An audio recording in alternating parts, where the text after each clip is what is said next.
Alexander the Great, Julius Caesar, Genghis Khan, Napoleón Bonaparte.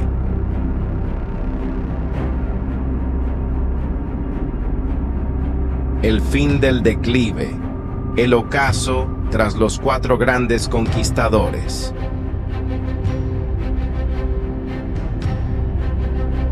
Imagina a un hombre que lloró porque conquistar 2 millones de millas cuadradas no fue suficiente para él, el cazador de la gloria, Alejandro Magno. A él solo le importaba una cosa: conquistar el mundo. Lanzó a su ejército a la batalla sin temor a la derrota, como si fuera inmortal. ¿Y por qué no pensar así? El hombre estaba en una racha de victorias durante 10 años. Sus hombres estaban cansados y querían regresar a casa para disfrutar de los lujos que habían ganado. Pero su rey no se preocupaba por riquezas ni siquiera por gobernar, solo por conquistar. Todo iba bien hasta que chocó contra un muro en la India. Alejandro perdió muchos hombres luchando contra Porus, su batalla más desafiante. Según se informa, él mismo resultó herido, y su caballo murió en la batalla. A pesar de la fatiga y debilidad de sus hombres, él los presionó. Pero al otro lado del río había otro vasto ejército indio, fresco y listo. Mientras sus hombres, cansados y débiles, le rogaban a Alejandro que diera por terminada la campaña, él, por una vez, tuvo que escuchar. Este fue el comienzo del fin para él. Infame por su hábito de beber, se excedió una noche y cayó gravemente enfermo. Sus generales oportunistas se reunieron rápidamente para ver a su rey y preguntaron a quién pertenecería su vasto imperio después de su muerte. Alejandro respondió: al más fuerte. Esto desencadenó una guerra entre sus generales que duró casi 50 años. El imperio macedonio se desmoronó en pedazos antes de que siquiera fuera algo. Pero de todos modos, nunca se trató de Macedonia en primer lugar. Para Alejandro solo se trataba de Alejandro. Quedó paralizado y fue declarado muerto por los médicos. Los historiadores griegos escriben que el cuerpo de Alejandro no se descompuso durante 6 días después de su muerte, lo que prueba que el rey guerrero era realmente un dios. Sin embargo, no se dieron cuenta de que él no estaba muerto en primer lugar. Los científicos modernos creen que Alejandro padecía un trastorno neurológico que lo había dejado en coma. Es muy posible que Alejandro escuchara los planes de sus hombres antes de ser enterrado vivo. Luego tenemos al fanático de Alejandro, Cayo Julio César. Mientras Alejandro lloraba porque no le quedaban mundos por conquistar, se dice que César estalló en lágrimas mientras leía las hazañas de Alejandro. Les dijo a sus hombres que cuando tenía la edad de él, ya había conquistado a Darío, pero hasta ahora no se había logrado nada por él. Como su ideal era Alejandro, resultó ser igual que él, obsesionado consigo mismo y narcisista. Una vez que ganó poder como general y estadista, socavó el sistema republicano romano y se autoproclamó dictador perpetuo.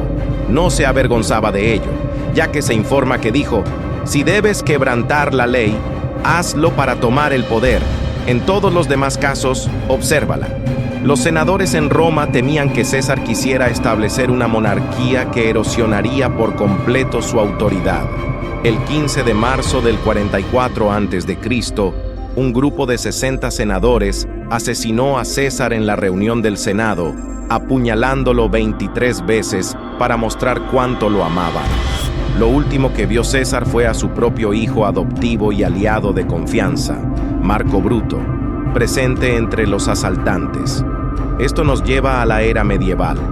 Aunque era conocida principalmente por los cruzados, quedaron en la sombra de Genghis Khan, que surgió como la bestia del este. Logró conquistar el doble de tierras que Alejandro y estaba decidido a llevar al mundo entero bajo una espada. Pero a diferencia de Alejandro o César, él no se veía a sí mismo como un dios o un mesías. Sabía que era un tirano y se jactaba abiertamente de ello con estas palabras: la mayor felicidad es dispersar a tu enemigo, conducirlo ante ti. ver sus ciudades reducidas a cenizas, ver a quienes lo aman envueltos en lágrimas y recoger en tu regazo a sus esposas e hijas. Hay varias versiones de su muerte. Rashid Uldin escribe que cayó víctima de la peste bubónica, mientras que Marco Polo, el famoso viajero italiano, escribe que fue disparado a caballo y sucumbió a sus heridas unos días después. Otra versión dice que fue castrado fatalmente por una princesa del Imperio Shia Occidental, a la que había mantenido a la fuerza como concubina. La razón por la cual su muerte no está bien documentada es porque se suponía que debía ser un secreto.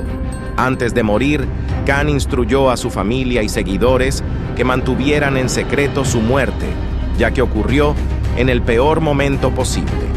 Los mongoles estaban en la etapa vital de su conquista anhelada de 20 años del Imperio Shia Occidental, y esa conquista era más importante para el moribundo Genghis Khan que su propio gran funeral. Incluso su cadáver trajo la muerte.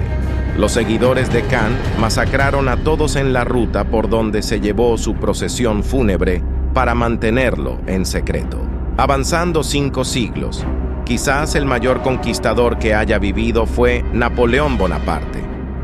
La transición de las espadas y lanzas a la artillería había tenido lugar, y Napoleón era un genio indiscutible en el arte de la guerra. Aunque se convirtió en emperador en nombre de defender la Francia revolucionaria, se puede ver que sus ambiciones lo llevaron mucho más allá. Su personalidad probablemente fue aún más extraña que la del resto de los grandes conquistadores. César se consideraba el único Mesías para su pueblo. Alejandro se pensaba a sí mismo como un dios. Genghis era un tirano sobreseñor, mientras que Napoleón se consideraba un artista de la guerra. Se informa que dijo: «Amo el poder, pero es como artista que lo amo». Para él, el campo de batalla era una pintura y él era un artista dibujándola. Su poder de concentración era enorme, al igual que su memoria para el detalle y los hechos.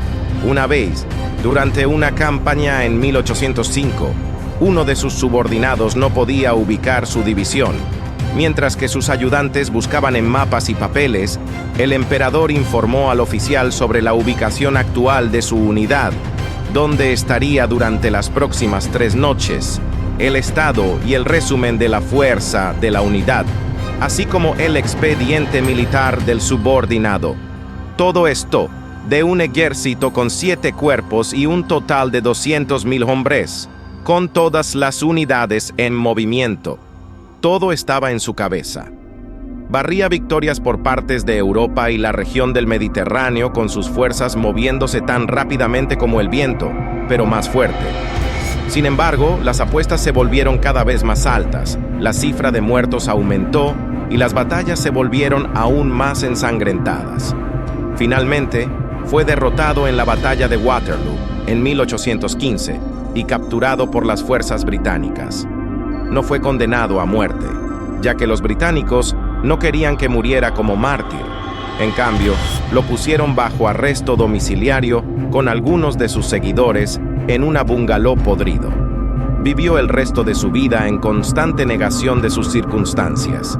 Cuando celebraba una cena, se esperaba que los hombres vistieran trajes militares y las mujeres aparecieran en vestidos de noche y joyas. Quería sentir que todavía estaba gobernando. Años de aislamiento y soledad tuvieron un efecto sobre él y finalmente murió el 5 de mayo de 1821, haciendo su última confesión. Francia, el ejército, la cabeza del ejército, Josefina. Básicamente, expresó todo lo que le era querido: su país, su carrera militar y su esposa, Josefa. Este fue el final de los 4 grandes conquistadores. Alguno de ellos murió por enfermedad repentina. Otro fue asesinado, traicionado por sus propios hombres. Una flecha se llevó lo mejor de Genghis Khan, mientras que el artista murió en cautiverio. Aunque los 4 grandes conquistadores dejaron este mundo en circunstancias diferentes, tenían una cosa en común: todos murieron deseando más, pero encontraron su fin.